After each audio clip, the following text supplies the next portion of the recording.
Southwest at Home 2020. I'm Matt and I've been leading us through this week when we've been looking at the theme of God's purpose for our lives. First session, we looked at how God has chosen us and He calls us by name and He loves us.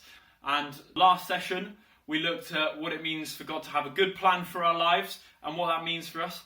And today, we're looking at how we can work out our faiths in our daily life and how we can practice and get better at that. Yesterday, we talked about some things that have been tricky during lockdown. Today, I'm going to show you a new skill. Okay, so I learned this during lockdown. This is called juggling, if you didn't know. And I've always wanted to juggle. My dad's been good at it, but I've really had the time. It was actually during lectures, but don't tell anyone that. I actually learned to juggle, okay? So here are my juggling balls. And yeah, as you can see, I can now juggle 3 balls. I can't quite juggle 4 balls yet, but that's something that I can learn in the next however long of lockdown we're in. Maybe if I'm not during lectures, of course. Right, okay. And I found out that I can juggle lots of random things. So here I have some Vaseline. Other pure petroleum jellies are available. And a Rubik's Cube, of which other spinny square things are available. And a plastic brain. Okay. Now, I can pretty much juggle these. It's just a skill that I've been blessed with and I've learned during this lockdown. I can also juggle with this massive ball as well. Right, there we go. Let's get in a rhythm. So that's a new skill that I've learned during lockdown. I've had to practice it. It's not been easy. These balls have fallen on the floor many times, and yeah, it's just taken a lot of perseverance. But also during lockdown, I've been able to think about other ways that I can connect with God and think of other ways that I can work out my faith with Him. So Joe's going to explore that a bit now, and then we've got Sam and Georgina again for another activity linked to our talk. So Joe, take it away. Over the last couple of sessions, we have had a think about the fact that we are chosen and that God has good plans for our lives. In this session, we are going to be thinking a little bit about what it means to work out our salvation. So if we decide we're going to follow Jesus, what does that look like? How can we get even better at doing it? What does it mean to do that? About 4 or 5 years ago, me and a group of friends decided that we wanted a new challenge in our lives. And we decided that we liked working out a little bit, liked doing a little bit of running, a little bit of exercise. And we decided that what we wanted to do was to do a challenge called a Tough Mudder. Now, you probably don't know what that is, but let me tell you a little bit about it. So a Tough Mudder is an obstacle race. They are between 10 and 12 miles long. They are all off-road. There is no road in them at all. They are through country and all that sort of stuff. And during those 12 miles, there are 25 obstacles for you to overcome. There are things like really high walls that you have to get over. There are tunnels that you have to crawl in. There are things that you have to fall out of into water. There are things you have to swing off. There are monkey bars. There is, and there's some horrible ones where you have to swim through ice water and a few other things like that. But they are a really big challenge. And so if I had just decided that I wanted to do a Tough Mudder and I had just turned up and tried to do it, there is no way that I would have been able to complete that race. No way.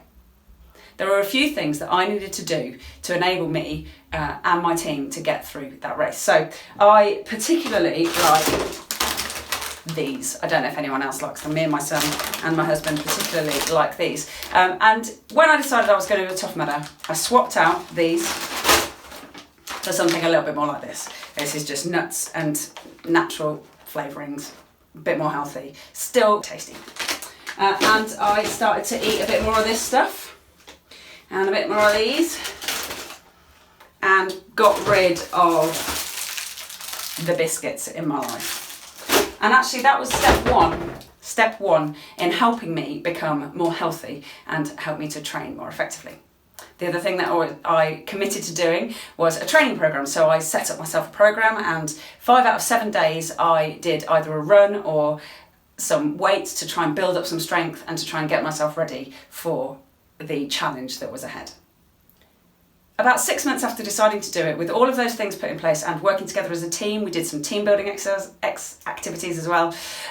Working together as a team, changing the way that I ate and changing the habits of my life, so making sure I was doing lots of exercise, were 3 key things in enabling me, about 6 months later, to achieve getting this Tough Mudder Finishers t-shirt and the very coveted headband. It was a good feeling, trust me. In Philippians chapter 2, verse 12 to 13, it says this. So then, dear friends, as you have always obeyed me when I was with you, it is even more important that you obey me now while I am away from you. Keep on working with fear and trembling to complete your salvation, because God is always at work in you to make you willing and able to obey his purpose. Now, if we say we're going to follow Jesus, it's not just a one-time thing. In the same way that if I'm saying I'm going to run a Tough Mudder, it's not just a one-time thing, that isn't it. I'm not going to get these things by just saying I'm going to do it.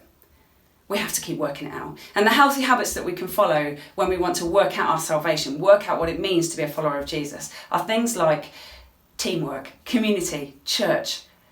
At the minute it's tricky because we can't actually meet up with people from our church, but we can do it on Zoom, we can keep messaging people, we can socially distantly meet up in the park. But be a community and challenge each other. What have you thought much about God this week? Has he said anything to you? Read your Bible. Again, I know it's tricky, but just find one of the really cool books all about Jesus. Maybe start at Matthew or Mark and just read a little bit every day and have a think about, what does this tell me about who God is? So meet up with your friends, talk about Jesus, have a community, church if you can. Read your Bible and talk to God. 3 really simple things that you can do in your life to help you work out what it means to follow Jesus. I've got a little activity for you to do on this one as well, and it's a technique that a friend of mine taught me a long time ago, and she calls it chat and catch. Now, it sounds a bit cheesy, but it's actually a really helpful way of us talking to God and listening to him. So she suggests that you hold your hands out in front of you like this, as if you were waiting for someone to give you something, like a present. So you hold your hands out like waiting, expectant. And then you chat to God. So maybe tell him a few things like, what did you have for lunch today? What is the best thing about lockdown so far? What is the worst thing about lockdown so far? And any normal things that you might chat to somebody about. And then you ask God if there's anything that he wants to say to you. And then just sit quietly, just for 30 seconds or a minute maybe if you can, and hold your hands out and wait and see if God says anything to you. It might be that you feel something. It might be that a word pops into your head. It might be that a Bible verse pops into your head. I don't know. I don't know how God's going to speak to you if he does. And if he does, maybe write it down and maybe talk to somebody that you trust about it. Talking to God, praying, is just a really simple thing. It's just chatting to him. It just so happens that it's chatting to the creator of the universe, who can make a massive difference in our lives as we continue to work out what it means to follow him.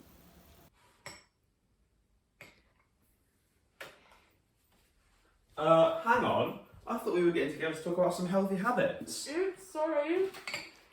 Hold on. Do you know, I remember when you first came to our church. Me too. That was about 12 years ago. It's been good to meet up with you and chat with you. And our friendship has grown because we've been hanging out together and talking more. Just like our relationship with God. The more we talk to him, the closer we get. But what do you chat about to God? Anything, everything. Sometimes I talk to him when I'm sitting around or when I'm out for a walk. Something like that.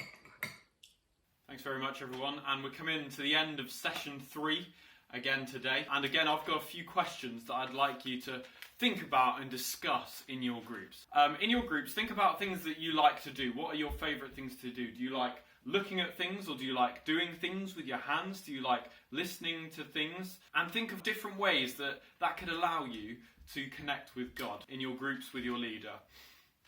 And a second question I want to ask you is how you can help one another grow and understand more about Jesus. We can do that by listening to people talk about Jesus, or by hearing stories, and especially reading the Bible. So how do we help one another to read the Bible more and learn more about Jesus? Joe's talked about talking with your friends about Jesus, and that's a way that you can do that. So have a chat with your leader, and I'm going to bring session 3 to a close. So thank you very much for coming along again.